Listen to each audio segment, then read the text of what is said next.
1, 2, 3, 4, 5, 6, 7. The Soviets have been wiped inside one roll. They haven't even got to use their infantry.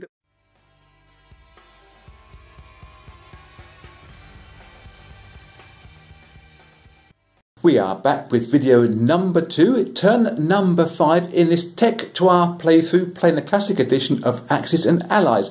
In this Tech-Trois edition, all the powers must roll for tech at the start of the turn until they get at least 3 technological advances. So far, Germany have made their Tech-Trois. They haven't got to roll and didn't roll for the technology this time around. The UK were the only successful power this time. They got themselves heavy bombers matching the Germans. If they can afford to buy a bomber, it's going to add to some fun.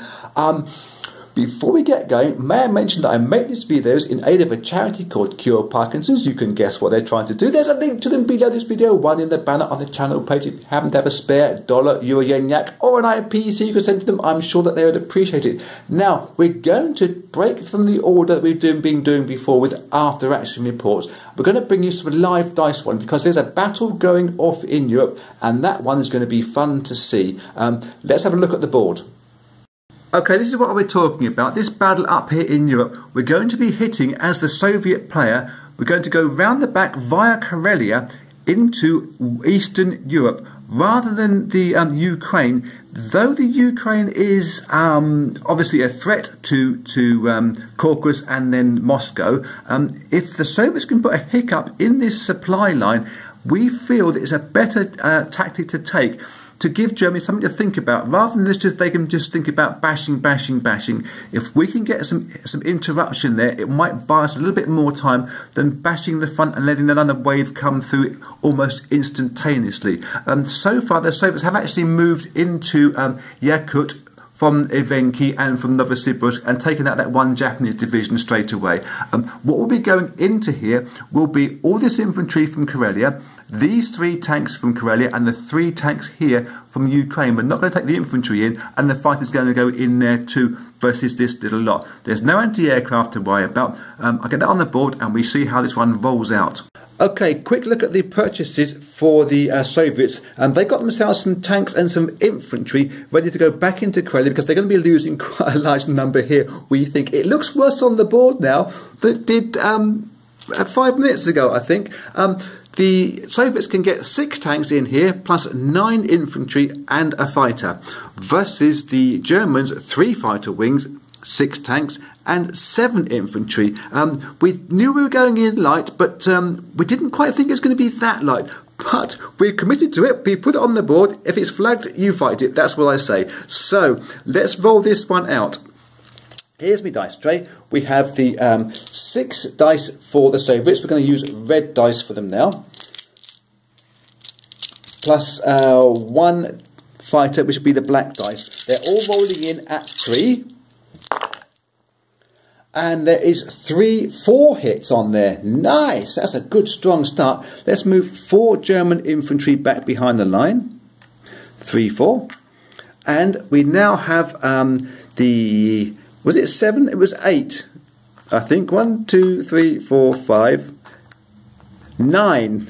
It was 9 infantry going in there all at once. We would like to get a hit, but we're not that hopeful. We use a mixture of red and black dice. There's 9 in my hand here, all looking for 1s, and they've all missed. Well, you can't really expect much more than that, can you, really? We were hopeful. So, Germany's reply now. We have the 3 fighters going in all at 4s, because defensive fighters roll in at 4s. And they've all missed. Oh, this could be a little bit better for the Soviets than they were first hoping for.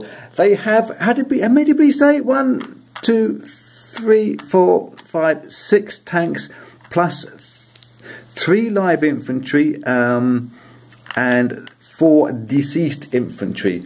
So we've got 6 plus 7. We'll do the 6 dice first for Germany for their tanks. Double check that. 1, 2, 3, 4, 5. It is 6, yeah. 6 tanks, all at 2s. That one's off the board. It doesn't count until it's in the tray. That's what I always say. Though there's 2 damage off the Soviets, I'll move 2 of those into the dead zone. plus their 7 infantry. 1, 2, 3, 4, 5, 6, 7 infantry. Give myself 7 dice. All at 2s. And that's quite big actually. There's 3 hits there. So that's another 3 off the Soviet forces. So after I remove the chips, that is what's left. They have put a dent into the German forces. It has made a hiatus to the attack.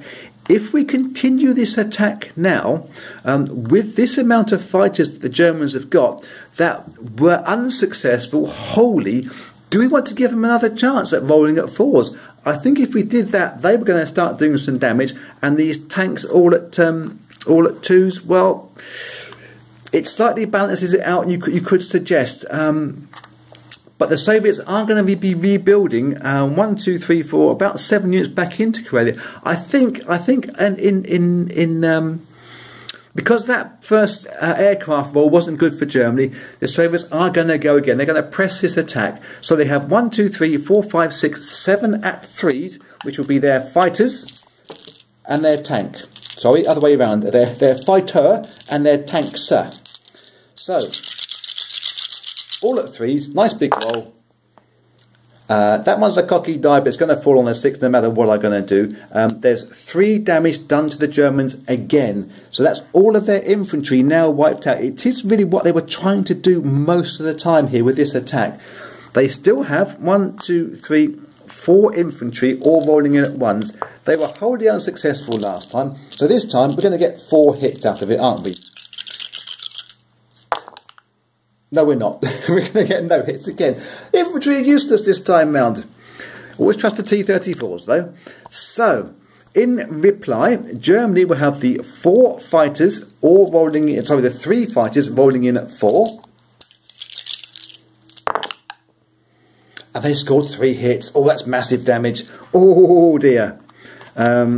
Soviets could be now worried a little bit now, I think. They have 1, 2, 3... Same as last time, but I can never remember this. 1, 2, 3, 4, 5, 6 tanks plus 3 infantry. So we'll get the 6 tanks black dice, the 3 infantry red dice, all going in at 2s to try and eat away at the more expensive Soviet units.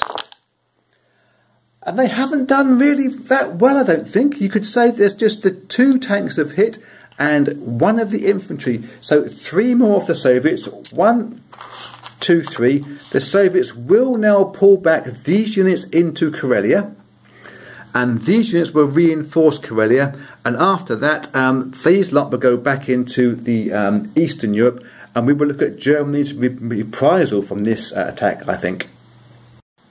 Well, here's the state of the Eastern Europe after that battle, and reinforcements have come forward. Soviets have built themselves into Karelia with their reinforcements and moved some units forward into Caucasus, because obviously that's a little bit naked there. We are on the German turn now. The Germans have a little bit less money to spend than they may have previously, though they're not paying for any of their industrial technology roles anymore. The Brits hit them with rockets on the last turn, which has reduced their money down by a little bit because of the UK's rocket technology. So the Germans have bought themselves 12 infantry pieces that will be going into Germany later on. They are going to be hitting not Karelia. They're not going to go for a like attack, though it does leave a small hole here. They're going to be running units through all these tanks, all this infantry against the Caucasus. The Caucasus does look weak. These fighters can get involved. These bombers can get in. This bomber can get involved. We think that though the Brits are building up in the North Atlantic for an invasion, we haven't got that many troops in here at the moment. Non-com can move troops in, and we're going to be building obviously 12 infantry to go into here to try to bulk up the centre of Europe, our German heartland. But if we move forward into the Caucasus, we are so threatening towards Moscow that the Soviets will have to either pull back or just buy little weak infantry units, and which may give the Japanese, our Axis allies, but they are Axis allies, a chance to rebuild and get units back into the Soviet and Chinese states and grab some IPCs here. It's real backwards and forwards tussle at the moment. Let's get this battle on the board and stop all the waffling.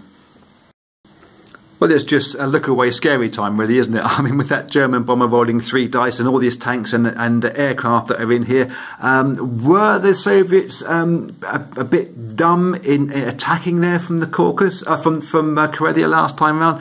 There was good reason for it, but now the reasoning looks more and more shaky as we go along. We have to get this attack done, though, because it's on the board. If you flag it, you fight it. Germany will have to face this 1 anti-aircraft gun first from the Soviets. They will get 4 dice to roll, because you roll against all the planes attacking in the region. It's at ones, and it all misses. So that anti-aircraft gun will go back into the region of Caucasus with no effect. Shame for them. So let's roll this German bomber first. It rolls 3 dice, all hitting at 4s, or 2 of them hitting at 4s. Nice. That's a good start for the Germans. We'll take 2 infantry back off of the Soviets into the casualty strip. There is now 6 German tanks plus 3 German fighters. We've got 6 black dice, 3 red dice, all hitting at 3s. Oh my giddy aunt, there's a lot of them hit at 3s as well. Look at that. There's just 2 misses from 9 dice. That means 7 hits off of the Soviets. Wow, wow, wow. 1, 2, 3, 4, 5, 6, 7. The Soviets have been wiped inside 1 roll. They haven't even got to use their infantry that were going to go in there at ones and do devastating damage. Probably not, but wow, that's a cracker of a dice roll. Let's now roll the Soviet defence. Did we say that there was 9 in there? 1, 2, 3, 4, 5, 6, 7, 8, 9 dice. Wow. We use 6 red and 3 blacks, all at 2s, and quite heavy again. 1, 2, 3, 4, 5. That's these 5 German infantry are lost, along with all those Soviets. They're all gone. We're going to reload infantry and tanks. Let's go over here and find out. Back into the Caucasus. They would take the estate and the 3 IPCs. These tanks are most likely going to roll forward into the Ukraine, and we're going to be disseminating this infantry that's already in Germany around Europe, possibly landing the planes from the Caucasus. The fighters can go back to Western Europe or the Ukraine. The bomber may come back as far as Germany to think about attacking this British fleet next time round, because though the fleet is fairly strong with 2 battleships, the submarine that's there can't hit the plane, but the plane can hit the submarines. Let's have a little think about that. That's the end of the German turn. I will see you with a back to the regular after action report when we get round to the Brits shortly. Well, we have reached the end of turn number 5. There's a certain saying, if it wasn't for bad luck, they'd have no luck at all. This is an American bomber. I'll give you a hint. We'll come to that later on. After that massive battle in Europe, where we think really Germany got the upper hand there and have reinforced so on and so forth, the UK have realised the peril that the Soviets are in. They've invaded or reinforced Norway, Finland, getting 6 units into there. They've also bought themselves 1 submarine, and because they're getting heavy bombers, they bought themselves 1 big booming heavy Halifax to start doing some damage onto the German factories, if it possibly can, maybe even the troops as well. We'll have to see how that one goes. They did have another embarrassing oops moment, the Brits. They had 1 tank here in Persia that didn't make it to India in time to defend last round. It took on the 1 Japanese infantry unit that was there. A 3 versus a 2. It was a score draw. So India has been retained by Japan. The Brits would have wanted to grab that back.